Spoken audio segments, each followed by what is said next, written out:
are two victims of what we are raising. And we'll have the legal team present the subject of what we are raising. It's about our clients who are one way or another identified to be HIV positive by government facilities. Later, they went and were prayed by the prophet. They recovered. They went back for testing from government facilities. The government facilities cleared them that they are not HIV positive. At the time they were identified by government facilities to have contracted the deadly virus of HIV, they were put on serious ARVs that have a serious health impact in their lives and those who are affected. They are adults of sound mind. They'll give you blow by blow of what they have undergone before the team, led by myself and Mr. Cliff Ombeta and Stanley Kinyanjua and Martina Swika, will be dealing with that impunity occasioned by the government of Kenya on citizens. Thank you. Kwa majina naitwa Millicent Awino Midang, natoka Siaya County, Bondo District, Usigu Sub County. Mimi ni mama mwenye nimezaa watoto 4 na niko na bwanangu anaitwa Charles Ochengo Gambe. Mimi nilipimwa nikapatikana na virusi vya ukimwi. Nilipimwa Ulungo dispensary, ilikuwa tarehe 14 mwezi wa 9 2023. Nilipatikana na virusi vya ukimwi. Sasa hao madaktari wenye walinipima wananiuliza, Millicent, unaweza anza kumeza madawa? Nikasema pana, lazima nirudi nyumbani kwanza nieleze bwanangu vile maisha yangu iko. Na hiyo wakati nilikuwa mgonjwa sana, nilikuwa naendesha na nilikuwa nakohoa na vitu zilitoka kwa mwili yangu yote, na sikuwa naweza kutembea na nilikuwa nasikia uchovu sana. Sasa venye nilienda huko, walipima malaria hawakupata, walipima typhoid pia hawakupata. Sasa wananiuliza, Millicent, unaweza kubali tukupime HIV? Nilisema ndio, juu nilikuwa mgonjwa sana. Sasa walinipima virusi vya ukimwi, wakaniambia, mama, uko na ugonjwa, sasa itabidi tu uanze kumeza madawa. Nikasema hapana, wacha nirudi nyumbani kwanza niende nimwambie bwanangu. Sasa kurudi nyumbani, kulingana na venye nilipatwa na hiyo ugonjwa iliongezeka kwangu sana kwa sababu nilikuwa na stress sana. Sasa kurudi nyumbani nilimwambia bwanangu, nilikuwa nalia tu kwa sababu nimepatikana na hiyo ugonjwa ya ukimwi. Nilikuwa nalia kila wakati, nilikuwa nalia na niko mgonjwa, hata siwezi fanya kazi zangu. Sasa kurudi nyumbani nilimaliza 1 week bila kurudi kwa hospitali. Hao madaktari walinifuata tena nyumbani mali nilikuwa naishi, wakaniambia, Millicent, utakufa juu ya hii ugonjwa, utakufa, itabidi uanze kumeza madawa. Wacha tena turudi tuende tukupime tuone kama bado uko na ugonjwa ama hauna. Tulirudi. Sasa hiyo ilikuwa tarehe 26 mwezi wa 9 2023. Tulirudi nao hospitali, wakaenda wakanipima tena.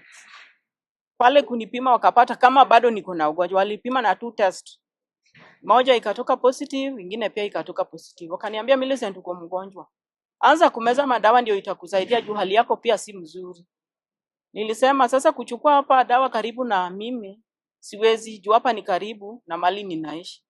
Afadhali naweza enda mali ingine niende nichukue dawa huko. Ndio walinituma niende Usigu. Nikatoka hapo tarehe 27 mwezi wa 9 2023 nikaenda usiku. Usiku kufika pale nilieleza daktari vile hali yangu iko, wakaniambia hatuwezi weka kwa madawa kama baada hatuja kupima, lazima tukupime tujue kama uko na ugonjwa ukweli. Huwezi toka na maneno mali pingine na ukuje nayo hapa. Sasa hao madaktari pia walinitest, lab technician alinitest na 2 kits.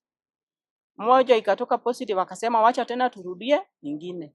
Akarudia ingine hiyo kama walirudia ilitoka tu positive. Na hiyo wakati tulikuwa na bwanangu hapo, bwanangu pia walipima wakapata kama yeye ako negative. Sasa hapo ndio siku yenye waliniweka kwa madawa.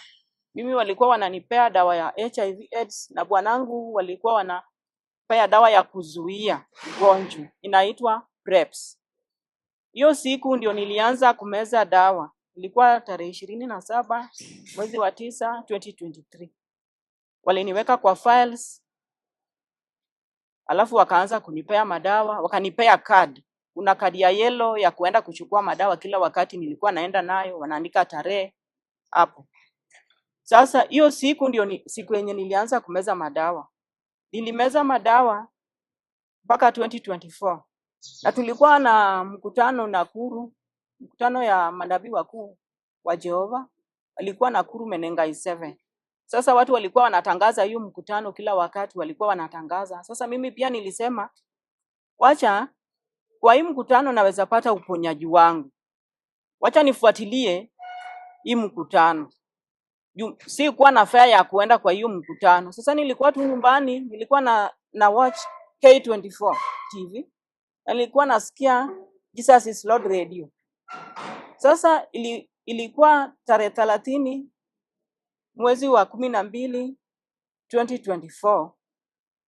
Wakati manabii wakuu wa Jehova waliingia, nilichukua kadi yangu ya yellow yenye nilikuwa naendanga nayo kuchukua madawa, nikaweka kwa TV wakati alikuwa naomba akilaani magonjwa yote chini ya jua. Ndio nilichukua hiyo kadi yangu nikaweka kwa TV K24. Wakati niliweka hiyo kadi kwa TV, nilisikia utembeleo wa Bwana, nilihisi moto. Nikaanguka chini. Na nilikuwa natokewa na joto. Joto pia nilikuwa nayo. Hapo mali nilikuwa nimeanguka. Juu nilikuwa namlilia Mungu anikumbuke. Juu nilikuwa nasikia uchungu juu ya hii ugonjwa. Mimi ndio niko na hii ugonjwa kwa nyumba, bwanangu hana ugonjwa, watoto wangu wako tu sawa wote. Hawana ugonjwa. Hata watoto wangu walikuwa wanalia. Juu hao ndio walikuwa wananipea madawa kila siku. Madaktari walisema, Millicent, sasa utabidi uambie watoto wako pia wajue hii hali yako. Watakukumbusha hata ukiwa umesahau juu ya kumeza dawa. Watakuambia. Sasa hao pia walijua hali yangu. Hao ndio walikuwa wananipea dawa ikifika saa 3 za usiku. Wananiambia, mama, hujameza dawa. Meza madawa zako. Walikuwa wananikumbusha. Hata bwanangu alikuwa ananikumbusha hata akiwa wapi. Ananipigia simu, mama, umeshameza dawa kweli?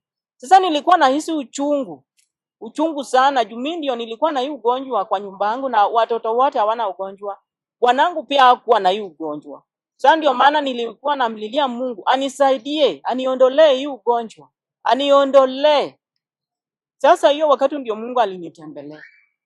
Hapo ndio nilianza sasa tena wacha nianze safari nirudi kwa hospitali, niende nijipime nipate kama Mungu alinitembelea. Ndio nikaanza mwendo sasa. Ilikuwa mwezi wa 2 nikarudi Ulungo. Kufika pale walinipima wakapata kama niko negative. Sina ugonjwa. Nikarudi nikakaa nikasema tena wacha niende hospitali nyingine. Nikaenda Nyamunye Mission Hospital. Pale pia walinipima wakapata kama sina ugonjwa. Wakasema, Millicent, wewe una ugonjwa, enda nyumbani ukae na watoto wako. Hiyo wakati tulikuwa na bwanangu. Walikuwa na mimi kila wakati. Sasa nikaamua wacha tena niende Bondo District niende nipime tena. Kufika pale pia nilipimwa nikapata kama niko negative, sina ugonjwa. Sasa nikakuwa na ujasiri ya kurudi mali nilikuwa nachukua dawa. Nilirudi usiku mali nilikuwa nachukua dawa, nikaambia hao madaktari, sister, mimi sina ugonjwa. Na wakaniuliza, Millicent, unaweza juaje una ugonjwa na ulikuwa unachukua dawa hapa na tulikupima tukapata kama uko positive?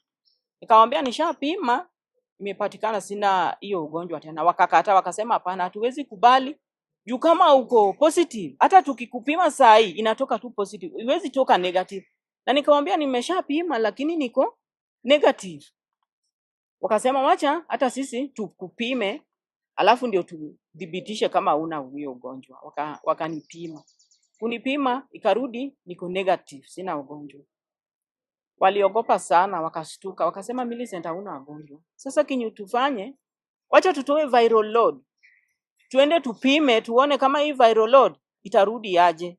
Sasa hii viral load kama imerudi hauna ugonjwa, itabidi wachane na madawa. Tutakutoka kwa madawa, alafu tena upumzike after 3 months, tena tupime viral load. Viral load ilirudi, wakanipigia simu, wakaniita hospitali, wakaniambia Millicent, viral load imerudi na imerudi 00. Nikawauliza sasa hii 00 inamaanisha nini?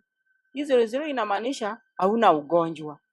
Sasa nikawaambia sasa nifanyaje? Wakaniambia wachana na madawa, ukae after 3 months. Hiyo 3 months ikiisha, tuone kama hii viral load yako itakuwa aje. Juu kama umewacha madawa na kama uko na ugonjwa, hii ugonjwa lazima ishoot. Sasa hapo ndio siku yenye walinitoa kwa madawa, ilikuwa tarehe 13 mwezi wa 5 2025.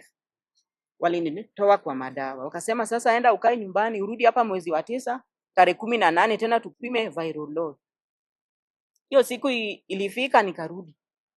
Wakaenda wakanipima viral load, ilikuwa tarehe 18 mwezi wa 9 2025. Kupima viral load, result ilirudi sina ugonjwa. Wakaniambia tena kaa mpaka mwezi wa 12 tutakuita urudi utoe viral load zako. Sasa hapo ndio nikasema kumbe Mungu alinikumbuka. Ile siku Mungu aliniguza, Mungu alinikumbuka. Kumbe sina hii ugonjwa. Nikarudi nikakaa nyumbani.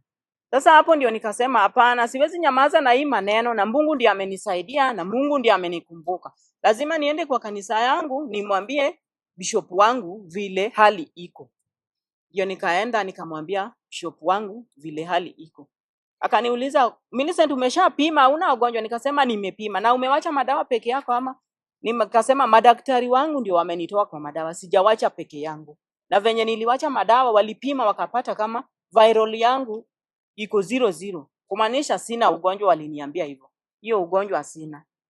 Sasa hapo ndio nilienda nikamwambia bishop wangu, hata hao walianza kunipima kwenye kiwango cha juu, akasema hapana, hatuwezi nyamaza na hii maneno. Lazima tukupime kiwango ya juu.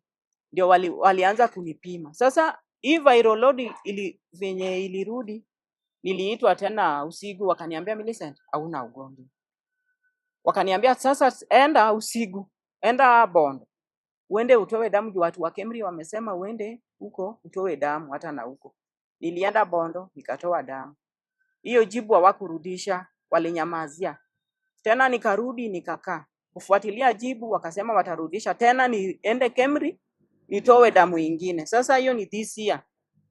Ilikuwa mwezi wa 4. Waliniita Kemri, nikaenda huko tena nikatoa damu. Kutoa damu wakanyamazia tena result yangu. Kumbe result ilikuwa negative, sina ugonjwa.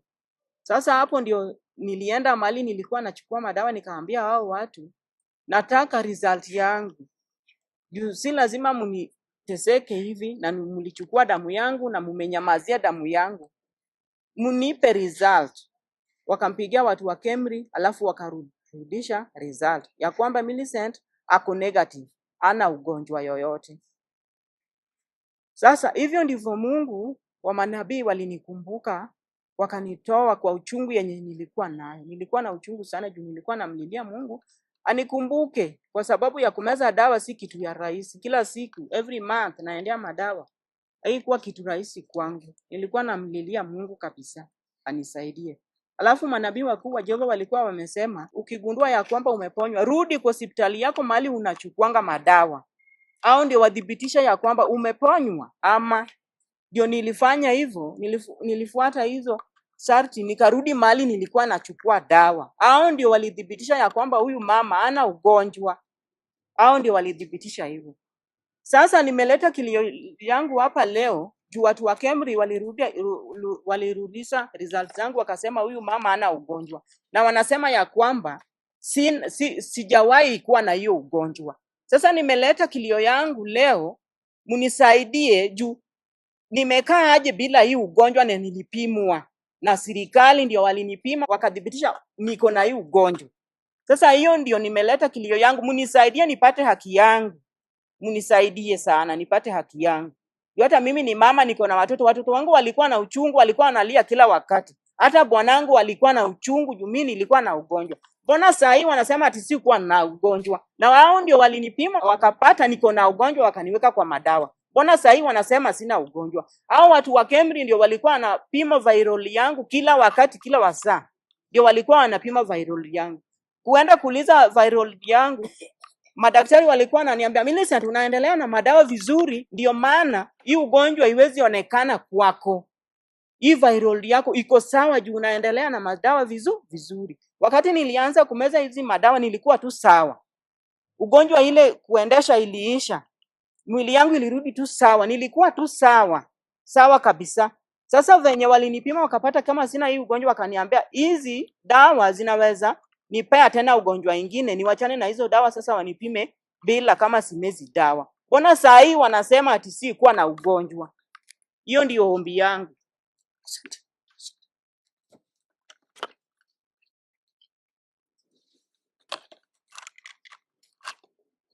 Kwa majina yangu naitwa Peter Oyari. Natoka upande wa Nanyuki. Mimi nilikuwa naishi hivi. Na hiyo ugonjwa iliniumisha kwa mwaka 2. Kwa mwaka 2 ilikuwa 2012 na 2013. Upande wa Romruti. Huko ndio nilikuwa naishi. Huko ndio nilikuwa makao. Kwa baada hiyo mwaka 2 ilikuwa nilienda nikapimwa. Daktari akanipima kuta niko na HIV na akanipatia madawa. Ilikuwa tarehe 3 mwezi wa 5 2012. Basi nikaendelea na hiyo madawa nikikunywa nikiisha. Daktari, kwa maana daktari alisema kwamba, akaniambia usikose kukunywa dawa. Dawa ikiisha wewe kuja uchukue dawa nyingine. Basi mimi nilifanya hivyo. Ikiisha tu naenda kuchukua dawa.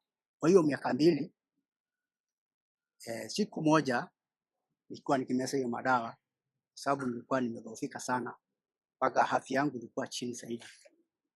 Sababu hata ile kazi nilikuwa nafanya ya makaa, nilikuwa nachoma makaa msituni na ninasukuma na baskeli. Sasa nilikuwa nimewezwa mpaka hata nilikuwa nasukuma baskeli peke yake inanishinda. Basi siku moja nilikuwa pale Romruti. Nikatembea pale town Romruti. Nikakutana na hii kanisa ya Nabii Ward pale wakiwa wameweka open air, ile mkutano ya hadhara. Sasa pale kufika pale wakasema kwamba wako na mkutano mahali fulani, sijui ni wapi, sijui ni wapi siku hiyo. Lakini Mungu anaponya ugonjwa wote chini ya jua. Wakasema viwete wanatembea, viziwi wanasikia, na hata ukimwi Mungu anakausha. Mimi nimeketi tu pale chini kando kidogo hapo kwa duka fulani hapo. Basi mimi wakati walimaliza nikaenda nikaokoka na nikapokea Yesu. Basi kabla hapo nikaendelea kuhudumu kwa hii toba na utakatifu hii ambaye anaongozwa na Nabii Ward. Basi siku moja ilikuwa 2014. Basi nikaweza kwenda mkutano 2014 pale Eldoret. Ilikuwa Eldoret 1. Sababu tunaita kianda Eldoret 2, kuna Eldoret 1, kuna Eldoret 2. Tunaita Eldoret 1. Sasa kufika pale kaingia tukaomba na pia Mungu akaingia. Wakati aliingia kalala, yetu kweli wanatembea. Mimi nilikuwa katikati ya watu pale na nilikuwa na hudumu kama security. Sasa mimi mchungaji wangu akaniambia, Toyan, hauwezi chunga hapa leo, wewe ni security, enda pale kitchen mahali watoto wanapikiwa chakula, ukaenda kuhudumu pale. Basi mimi nikafanya hivyo, nikaenda huko. Sasa wakati nabii wa Mungu alimaliza mkutano, alisema hivi, amelaani ugonjwa wa ukimwi, na akasema tena amelaani ugonjwa wa ukimwi, na sasa kila mmoja arudi kwa daktari wake tena, apimwe tena, angaliwe. Na akasema hivi, akasema Roho Mtakatifu itawatangulia. Basi sisi tukafika Sirago. Sasa ni kuelekea upande wa nyumbani Lomruti. Moja kwa moja paka nyumbani, mimi nikalala. Mimi kufika asubuhi nikaondoka moja kwa moja mpaka kanisani. Mimi nikaomba. Kutoka hapo nikaambia bishop wangu, alikuwa anaitwa Bishop Gideon, tulikuwa naye huko Lomruti. Nikamwambia mimi naenda hospitali. Akaniambia waenda.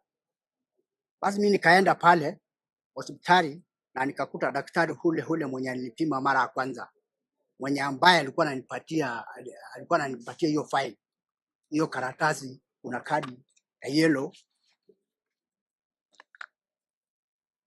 na kadi ya yellow tulikuwa tunachukua nayo dawa ndio hii.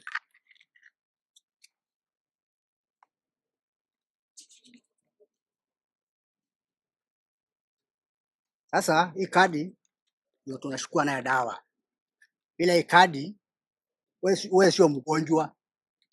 Ukiwa na hii kadi wewe ni mgonjwa, unakuja kuchukua dawa. Basi sasa nikamwambia hivi, mimi nimekuja uniangalie kama hii ugonjwa iko chini, kama hii ugonjwa iko juu. Basi daktari yangu akachukua tu hapo, akachukua sindano na akachukua pamba na akachukua kila kitu yote akaleta hapo. Basi akaniambia hivi, ikitoka line moja hauna ugonjwa, ikitoka line mbili uko na ugonjwa. Nikaambia sawa. Wakati alitoa tu damu akaweka pale, ile ilitoka ikatoka line moja peke yake. Ugonjwa hii line moja inasema aje? HIV negative. Sasa hata daktari wangu akashangaa, na mimi nikamuuliza, na mimi ukweli mimi nilikuwa mgonjwa? Akaniambia wewe ulikuwa mgonjwa, lakini kwa saa hii wewe umepona na Mungu amekusaidia. Basi mimi yeye akatoka na mimi nikatoka. Mimi nikaenda moja kwa moja paka kwa bishop wangu, nikamueleza. Bishop yangu akachukua hatua, akasema twende kwa hospitali nyingine hapa, ilikuwa inaitwa Holiness. Tukapimwa, nikapimwa tena hapo HIV negative. Akasema hapana, twende mahali nyingine hapo Catholic Church kwa masista. Nikapimwa HIV negative. Akasema hapana, tutaenda Nyahururu. Fika Nyahururu pale tulikuta daktari mwanaume.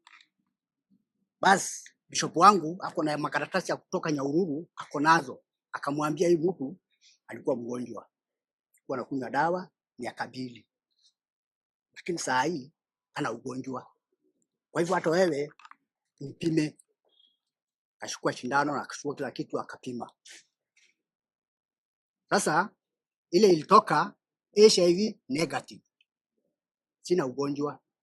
Huyo daktari tena akachukua akasema hapana, niko na kipimo kingine hapa, sio kama ile, wacha nipime tena mara nyingine ya pili.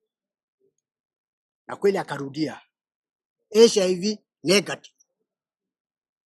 Tukatoka hapo kana na Nakuru, nikapimwa mara 2 hapo, ya private na hii ya serikali, yote 2 HIV negative. Sasa tukarudi nyumbani na bishop wangu pale Lomruti. Dakika kidogo nikapigiwa simu, itaoyane tunaenda Kerisho. Waenda Kerisho.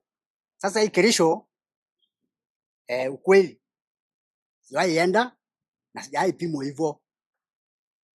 Sasa hii kipimo ilikuwa hali ya juu, ilikuwa ni ile ambaye nilikuwa nashukio vidole zote damu, alafu inawekwa kwa karatasi, na mbio hiyo damu inaenda South Africa. Sasa tukaambia sisi turudi nyumbani, alafu ripoti watatuambia. Sasa wakati tulifika nyumbani, bishop wangu akatumia resort. Resort inasema HIV negative. Sasa mimi na bishop wangu nikaendelea kuhudumu Mungu wangu. Huyu Mungu wa nabii ukweli amenitoa mbali. Kwa sababu gani? Mimi nilikuwa kwa ile makanisa mengine, nilikuwa na ugonjwa ulikuwa unaniumisha, sijapata uponyaji. Lakini wakati nilikuja hapa kwa hii toba na utakatifu kwa nabii Owo, kwa hii kanisa yake, saa hii mnaniona nikiwa hivi, singekuwa na ningekufa hata bila mtoto. Kwa hivyo wacha niwaambie, mimi Toyan ningeendelea kuhudumu Mungu wangu kwa nabii. Na siku moja nilikuwa naendelea, hata nilikuwa naambia sasa hata bishop wangu, mimi sitaki maneno ya wanawake tena. Lakini siku moja Mungu akakuja, nikafanya harusi. Fanya harusi pale Nyahururu. Fanya harusi pale Nyahururu, kulikuwa na bishop Waronge, huyu hapa Nyeri, ndio alikuwa anasimamia, ndio alikuwa anashikanisha hiyo harusi. Niko saa hii na mama ambaye anaitwa Miriam Oyani. 2015 tarehe 5 mwezi wa 12 ndio nilioe, kafanya harusi pale Nyahururu. Kutoka hapo mtoto akasaliwa, anaitwa Blessing Neema Oyani, ako saa hii grade 2. Kwa hivyo mimi shetani alikuwa ameniua bila mtoto, bila nini. Yaani kweli nilikula raha, na hiyo raha karibu nikule, kwa kuwa ni huyu Mungu wa nabii, hakika singekuwa.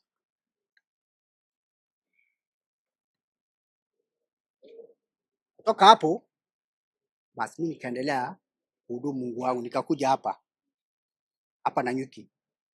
Sasa tuko saa hii na Bishop Nehemiah Oshini, tuko hapo Nanyuki.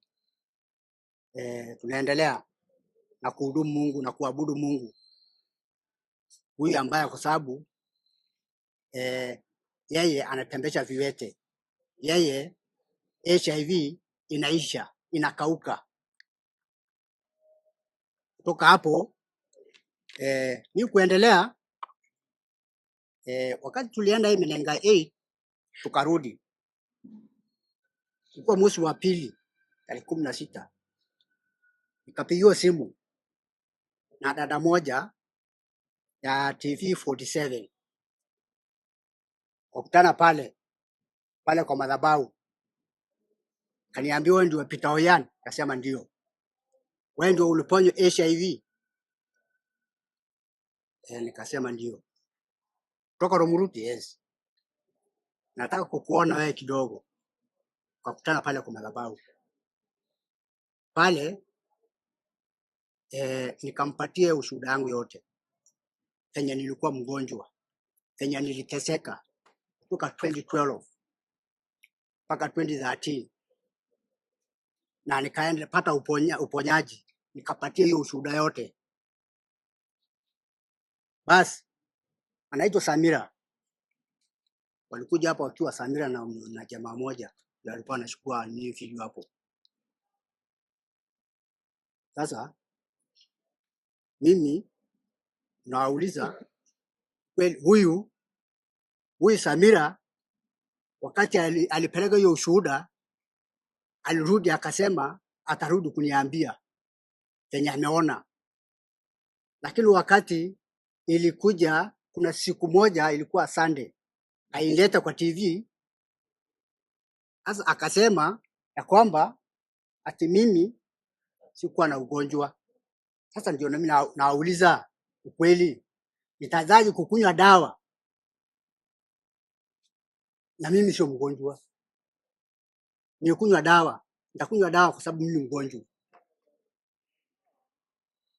Ladies and gentlemen of the Fourth Estate, we are here on public interest issues, and the correlation of our client's story is likely to have affected members of the public at large. And so we have written a letter to the Ministry of Health, Cabinet Secretary Mr. Aden Duale, and the Director General of KEMRI. We have also copied the Ministry of Interior Cabinet Secretary, the AG, and the NASCOP, which stands for National AIDS and STI Control Program, and the CEC, Department of Health, in the county government of CI. The reasons why we have written this letter is because there was, some time back, HIV and AIDS was a national disaster, and there was a lot of stigma associated with the disease. And there are set policies and guidelines as to how protocols are followed in the testing and the satisfaction that a patient is positive or negative. This goes all the way to the grassroots level and deep in the villages of the Republic of Kenya. And it applies to all Kenyans, and particularly to one of our clients, namely Millicent Awino, who presented herself at a facility having had a few symptoms of the said disease. She was subjected to testing, which testing confirmed without any iota of doubt that indeed our client was HIV positive. There is a system known as the Taifa Care, and there is what I will call the yellow card, which is a card that only HIV patients have. And once you have been established to have the disease in your body, you are entered into the system of that Taifa Care. You are also presented with a yellow card, which has a summary of all your details from the minute of diagnostic to the minute you're put under the ARV treatment, and you're subjected to tests just to confirm how your progress is doing. Now, this specific yellow card has 10 digits. And the 10 digits, the first ones being for the facility, the last specific digits are unique, the same way a national ID card is unique. Therefore, no two people can have the same number of this yellow card. So our matter of contention is through a letter that was written by KEMRI dated the 20th of April 2026. To the effect that after our clients have gone through her faith belief and got healing of the disease, she was tested and confirmed to not have the disease. She was tested and the results became negative. This brought a lot of public attention, and she was giving testimonies of how she is no longer suffering from the disease. Now, through the county government, they did a multi-agency investigation and subjected our clients to numerous tests over and above what has been subscribed in the policy. And just to be clear, the kind of test that is done is very specific with almost 99% surety. And under the supervision of NASCOP at KEMRI Kisumu, she was subjected to several tests. And at the very first instance, KEMRI indicated that the results are not conclusive. The second time they did the tests, they refused to share the test to the client. And the third time after doing the test, they said that because of something called the viral load count, that our client never had HIV from the onset. Please note, the reason why this is a public interest matter is because many Kenyans are being subjected to these protocols, meaning anybody, including yourself or myself, can be subjected to these government protocols by the Ministry of Health, to these test kits. And these test kits have to be verified. They have to be, first of all, approved by WHO, and they are tested batch by batch, meaning they are extremely accurate. But you can be submitted to ARV drugs on the basis of a false status, which is very dangerous because these drugs have other side effects. And also you will be subjected to the stigma and the psychological trauma of having to bear yourself with this disease. So after she was tested by Kemri now came and said through a letter dated 20th April that our client never had that disease. Remember, all through, our client was given her unique number in the yellow card. All through, our client's details were contained in the Taifa Care system, which is national, and it is one system that is throughout the country. Kendi went ahead and asked for the details of this patient at the point where she was treated in Siaya. The information was forwarded. It was confirmed that she had been coming to take the drugs consistently. It was confirmed that indeed her details were entered in the Taifa system. It was also confirmed that she went through several tests to confirm that indeed she had the positive status. But now, because of her attending a faith-based crusade and to be healed through the ministry, Kemri is now disputing by stating that she never had this disease from the onset. This is raising serious concerns because of the vicious and rigorous vetting that the kits are subjected through NASCOP, the Pharmacy and Poisons Board, and National Public Health Laboratories, and the batch verification, and the sensitivity levels and specificity. Therefore, it is hardly untenable that those results would have yielded a wrong outcome. And just to be sure, a patient is subjected to more than 2 tests. We do not know if Kemri got the authority to subject our clients to numerous tests, and yet in their policy, they normally receive tests and give results and do not draw blood directly from clients or directly from patients. But they went against protocol, and they are now refuting that our client had the disease, yet in fact she was in all the systems according to the policy that is prescribed for HIV and AIDS. We have written to the aforesaid bodies, hoping in the fullness of time that Kendi will, number one, retract the conclusion that they drew about our client through their letter dated 20th of April, and that the Ministry of Health to clarify whether our client and the general public ought to rely on their scientific system of HIV testing, and whether the same has been compromised against public interests. As I conclude and yield the floor to my fellow councils, Kemri cannot use the viral load as a justification, because normally, as we have been informed by medical practitioners before we initiated this quest, is that as soon as a patient is subjected to the treatment of ARVs, after 6 weeks or thereabout, the ARTs will show a low viral count.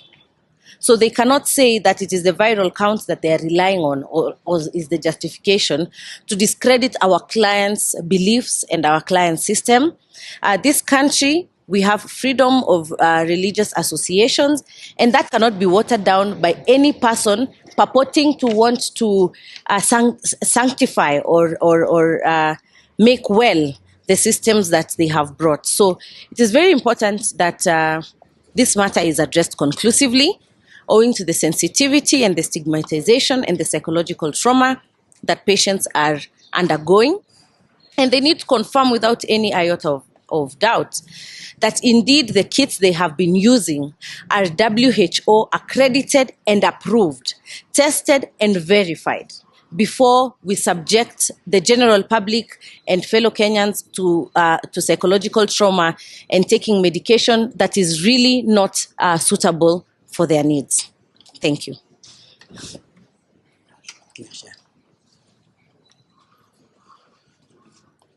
Now, we have all heard what our clients have gone through, and two things come into mind. First, Kenya is a country that is deeply rooted in spiritual affairs, either through the Christian faith, your traditional beliefs, or any other religion. Now, what runs across through these faiths is the fact that they affirm that there are instances where there is divine miracles, divine healing, from whatever source of your belief is. Indeed, sacred texts have accounts of very many instances where faith and understanding has created, or rather has formed, miracles and actions beyond human understanding. And our client belongs to that school of thought in the Christian aspect. Secondly, we are all students of history, and we can all recount that while we are discussing epistemology, one thing that is recognized as forming or founding beliefs in any system, especially in matters of personal transformation, is personal testimony. So when the government comes and tells us that, no, we cannot believe what they are telling us, yet at the same time, we have the scientific backing of these two factors.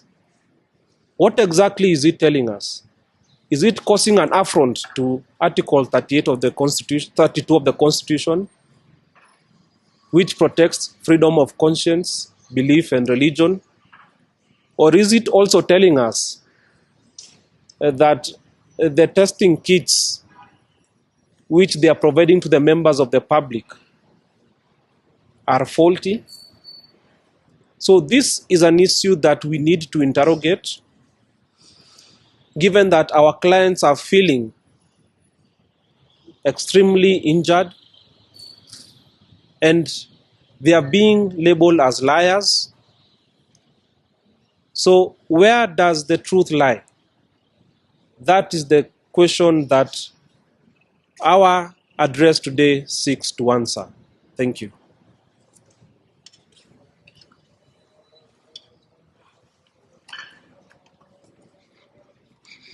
One thing that we are going to talk about, and this is about the government. This is about the Ministry of Health. This is about KEMRI. They have two problems here. The first problem is they have admitted that Millicent, our client, is HIV negative. And that therefore, if she is HIV negative, she must never have been positive before. What they are basing that on, they have not showed us today. Why? Because they are afraid. It is confirmed that she went and she got tested numerous times, minimum 6 times. Minimum. Where? In government medical facilities with qualified personnel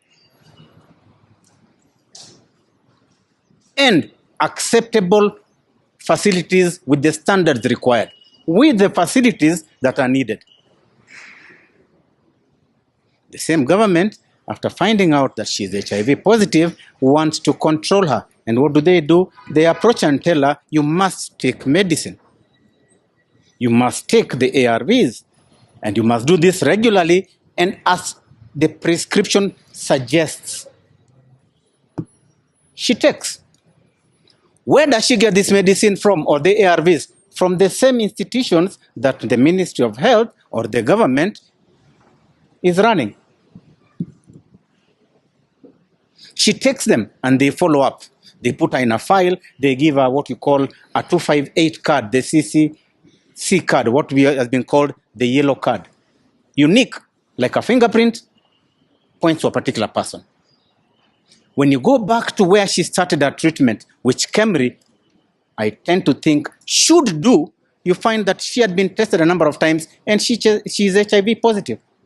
So there is no doubt that she was, according to documentation and according to the tests. And that is why you decide to put somebody on medication. Now that they say she was never positive, and now they realize that these documents do exist, they have actually injured her mentally and to the extent that we cannot be able to say, subject to quantification. They know that if their kit was defective or they did a wrong thing and they have put her through this process of medication, there is mental torture, anguish, and suffering. And they know this shall visit them. They must pay. So the only way they can be able to get out of this is to say she was never. How are they going to run away from the documentation that they have, that she has been given, that they actually told her?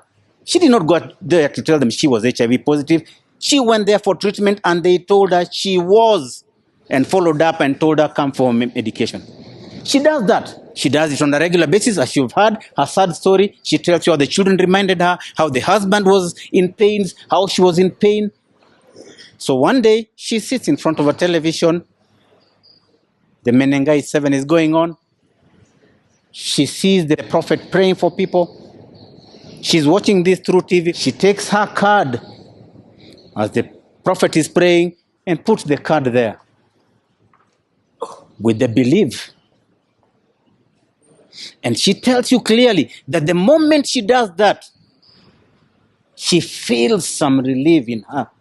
She feels it. She falls down. She sweats. And she knows there is a change in her body. And what does she do about that? She goes back and tries to see. She thinks and decides, I might be okay. So she goes for a testing. She speaks to people. She speaks to the family. They go and test her. And they find she's HIV negative. Not only once, but again for a number of times, not less than 6. Again. Now, are we going to say that faith to religion, beliefs to religion, is not true? Are we going to stand here and criticize it? Just like it said, he who does not believe cast the first stone. Is there anybody here who can cast the first stone that it is not true? Is there anybody who can tell her that she was not healed? This one does not require science. This is faith. This is religion. This is belief. So she's found out she's negative. What does Kemri do? Calls her, does the unlawful things, takes blood directly from her, and now goes back and says she was never positive. Do you see the consequences that they are fearing? Now, are you telling the public here today that you have defective kits, yet it's a constitutional right to health? Are you telling us that the diagnosis is not correct? Are you telling us you have medical staff that are not qualified? Are you telling us that you have fake results to many other people? Is that what you're telling us? Who is responsible? Now you see where I'm going with that story. Are you saying that you have different classes of people? The ones in Kemri are different from the ones that you have sent into the Siaya counties and all other areas? Are you saying that the facilities you have in Kemri could be better than the ones you're giving to the people in the local areas? Are you saying that you're discriminating?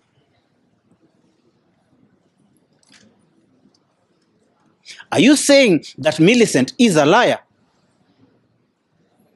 Based on what? You, same government, tell her she's HIV, and you, the same government, are telling her she's HIV negative. And now you want to throw mud at her? You want to call a dog a bad name so that you can kick it?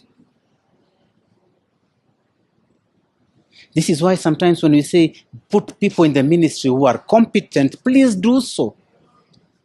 From the head, and you know what I mean, to the bottom, put people who are qualified. But also on the same level as you've heard from Peter and as you've heard from Millicent, we cannot rule out faith. But remember one thing, for this one, you will pay. Millicent was never a member of Prophet Ward's church at the onset. Until the miracle, that's when she joined that church, and she has always been faithful in Prophet Ward's church. Let me put to context this church. The Church of Prophet Ward has a total congregation spread the whole country and the diaspora to the tune of over 10 million followers. That's not a simple church. Number two, the church is both physical and virtual, so that the congregants can be able to access religious instructions and miracles physically and digitally. Millicent is a beneficiary of the second aspect of the digital miracle process. The essence of the miracles is as old as Christianity. It is as old as the old Bible during Moses' time. It is as old as mankind. Therefore, C.S. Dwale was not there when the concept of miracles started. Three, our clients, and more specifically Millicent, was diagnosed by doctors to be having HIV/AIDS. These are government doctors. We have had a chance to listen to them, the doctors. Out of curiosity by me and Martina and Cliff, we asked the doctors, why are you in this church? And the doctors told us, but they test people, and once they certify that one has been tested positive, it is like the courts, and that's why we are here. That is a death sentence. They gave us the protocols of NASCOP, the original protocols of NASCOP. Once you have been tested positive, just go near the village where your grave is, because you are destined to die. New protocols, and we have attached a copy of the new protocols for testing. There is now provision for retesting. So scientifically, the question is, when there is the provision for retesting, then there is a possibility of testing negative. So the theory that once tested positive, you can never reverse to negative. Science has proved that you can reverse negative. And that is why the new protocols are saying retest. And that's what we are putting to Duale and his team at the ministry. Explain the circumstances under which you have allowed medical personnel to retest. Our client was tested by government officers. Our client was retested by government officers who are doctors. These doctors, after they tested very many Kenyans who were positive, later the same patients came back and told the doctors, retest. And after retesting, they found out that very many, like Millicent, are retesting negative. Surprisingly, I insisted to be given a data. Prophet of World's Church has a total of more than 2,000 doctors in one church. Because of that. When Millicent and Tim said this, these doctors confirmed. The ministry was mad on them. The ministry was ready to sack all the government doctors. The ministry instituted disciplinary processes. None of the doctors was sacked. All of them are on the payroll of government. Those who tested first, second, third, fourth, fifth, and sixth, they're still in government payroll. That is a clear indication that the veracity of the tests are very clear. It was on TV when the doctors stood up and said, this is what we confirm.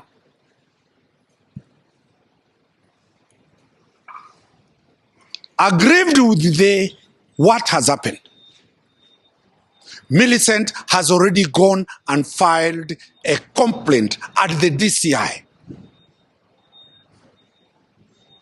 at Tusigu in Bondo, in Siaya County. We have attached a copy of the OB.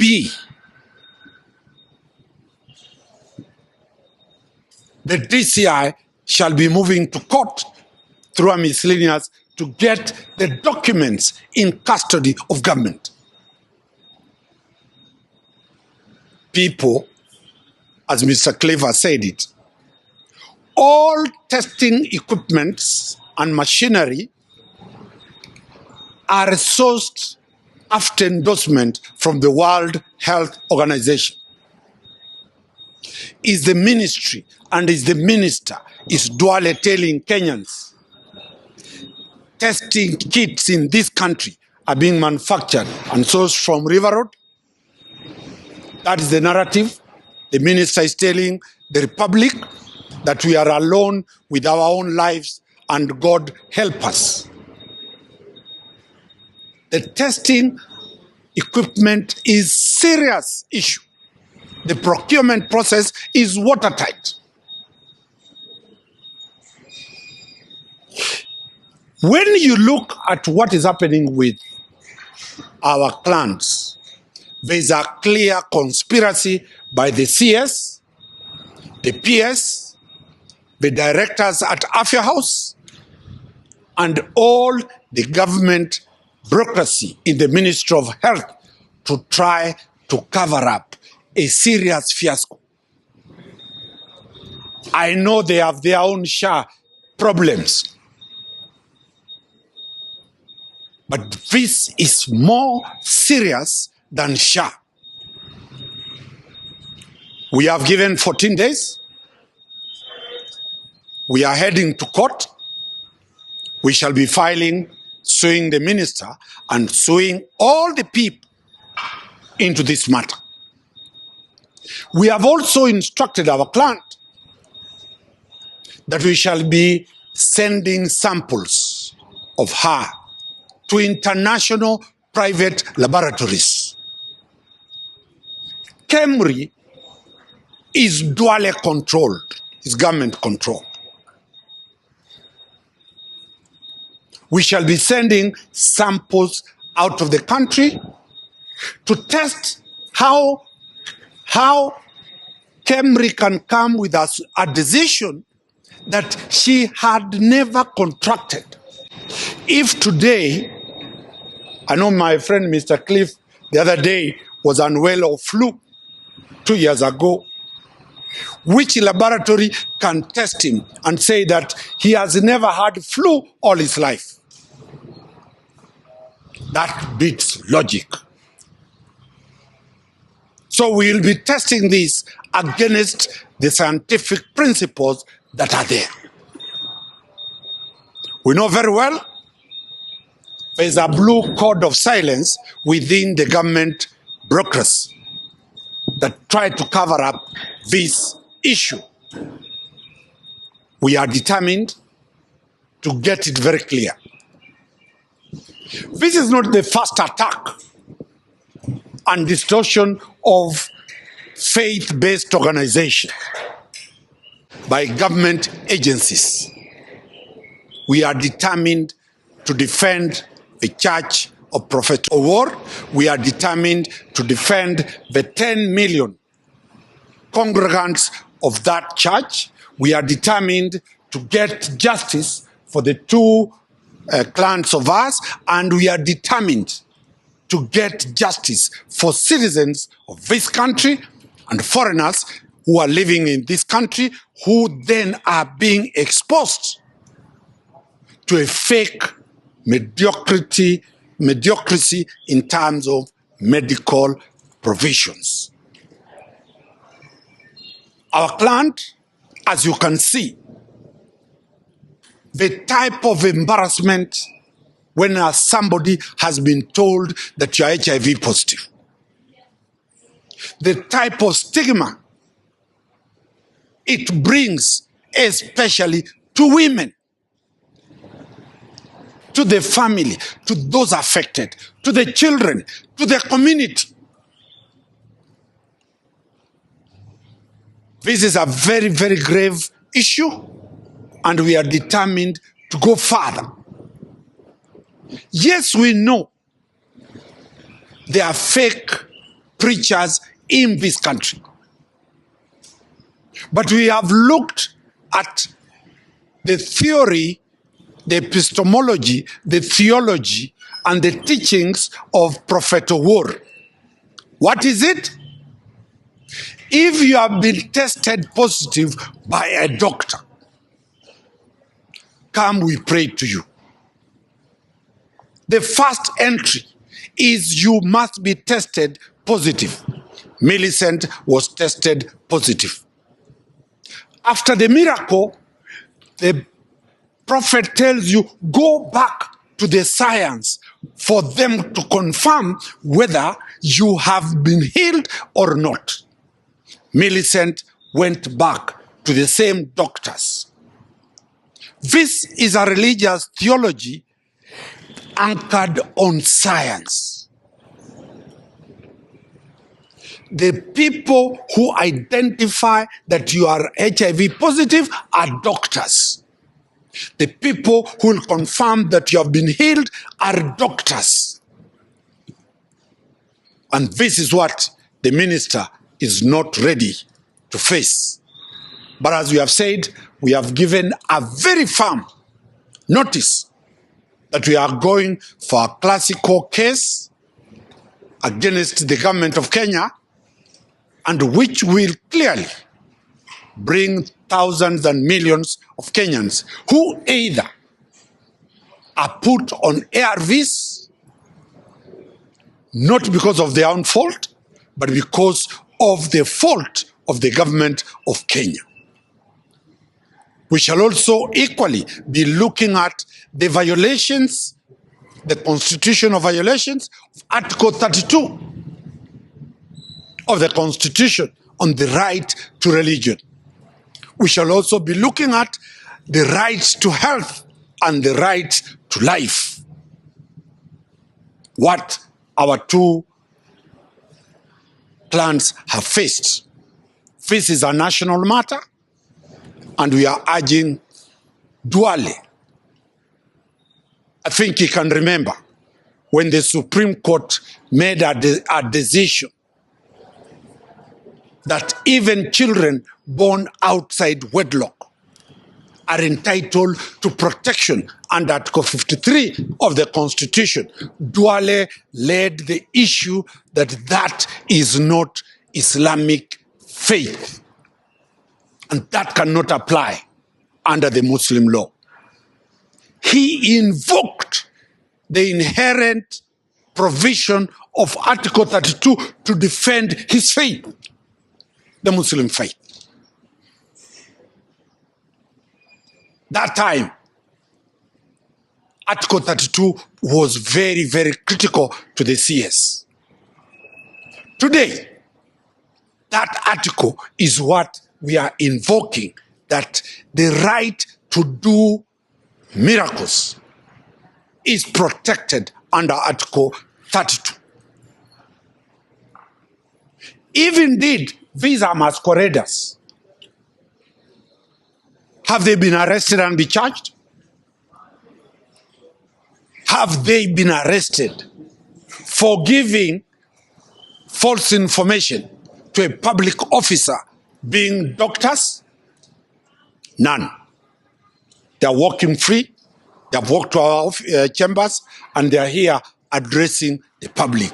In the reverse, it is them who have gone to the police and have sued. Any government insensitive to the health conditions of its citizens is a government not fit to be in power. Health supersedes education. Health is life. And that is the question we are putting to the government in place at this time. If they are not sensitive to the plight of these citizens, and in light of the most dangerous stigmatized disease called HIV/AIDS, then this issue is bigger than this government. Our clients have never been treated in a private entity. They have been treated in government entities.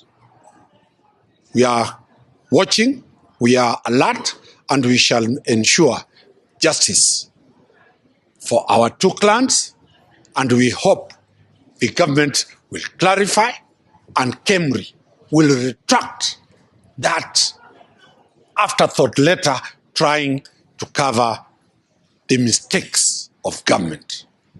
Thank you.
The glory.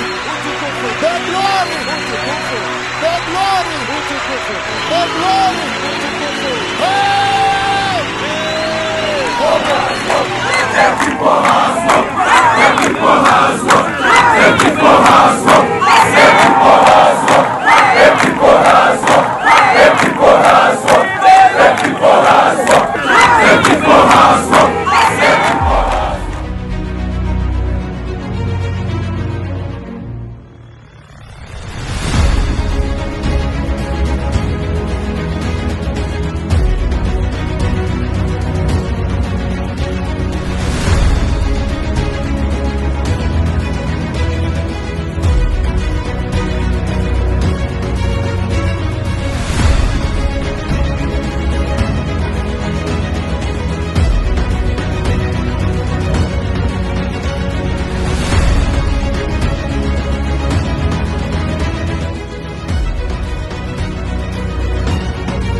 There is a massive outbreak about HIV, 아시아에 엄청난 강진이 일어날 것입니다.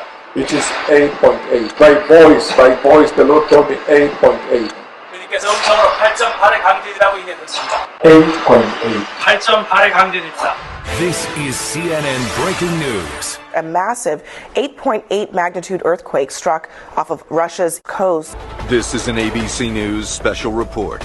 One of the most powerful earthquakes ever recorded, of magnitude 8.8. The 8.8 magnitude quake hit off Russia's coast last night. The quake, centered near the Kamchatka Peninsula, measured 8.8.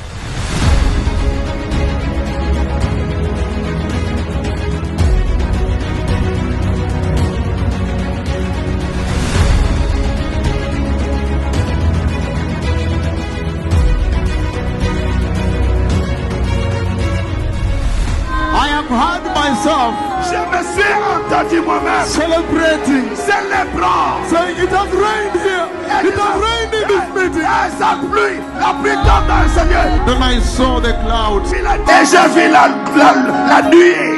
the cloud of rain.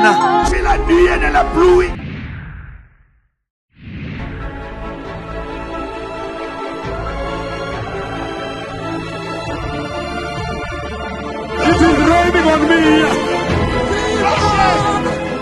This is the rain. Ça c'est la pluie I talked about. dont j'ai parlé. Il était aveugle. Il était aveugle. Maintenant il peut voir. Alléluia.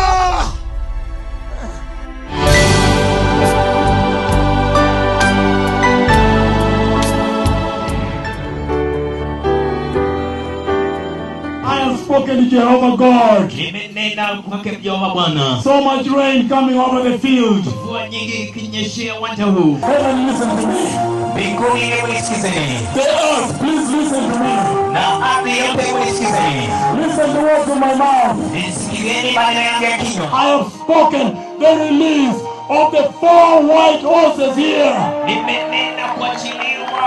And the rain is falling.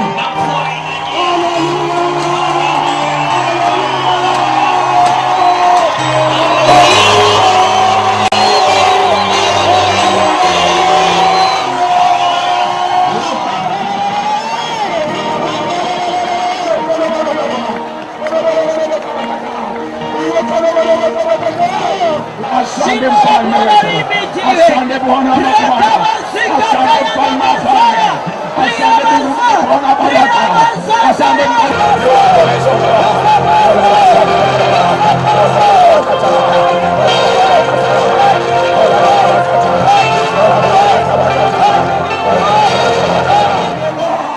There is going to be a tremendous historic collision in the sky here. और यहाँ पे आकाश में ग्रहों का एक बहुत ही बड़ा टकराव होगा. It is an event that has never been seen since the earth was created. और ये एक ऐसी घटना होगी जब से पृथ्वी बनी है तब से किसी ने भी ये बात देखी नहीं है. There is going to be a collision up above the earth here. A mighty, mighty collision is going to take place above the earth. And I see it coming, and when it's coming, it comes as a block of white light with some rays. And it collides, and then fire-like particles are emitted, which coalesce in a group. They are clustered in a group.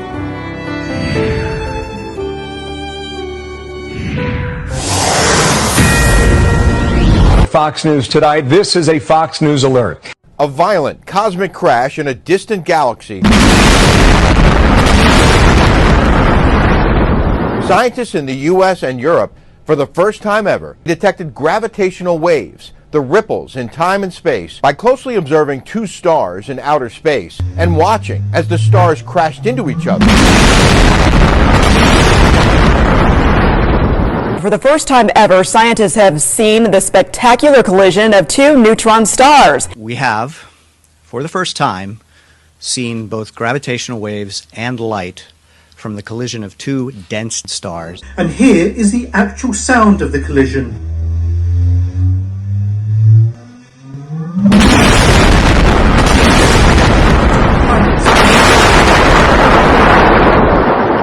Smash into each other, causing one incredible explosion.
The Lord has shown me the entry of the church. O Senhor me mostrou a entrada da igreja. And He has sent me to announce to you. E me enviou para anunciar a você. That very soon the church will enter. Que muito em breve a igreja vai entrar. And He's saying. E Ele está dizendo. That the Messiah is coming. Que o Messias está vindo. And He's saying. E Ele está dizendo. That we must prepare. Que devemos preparar. By turning away from sin. Abandonando o pecado. Without holiness. Sem a santidade. Nobody will see the Lord. Ninguém verá o Senhor.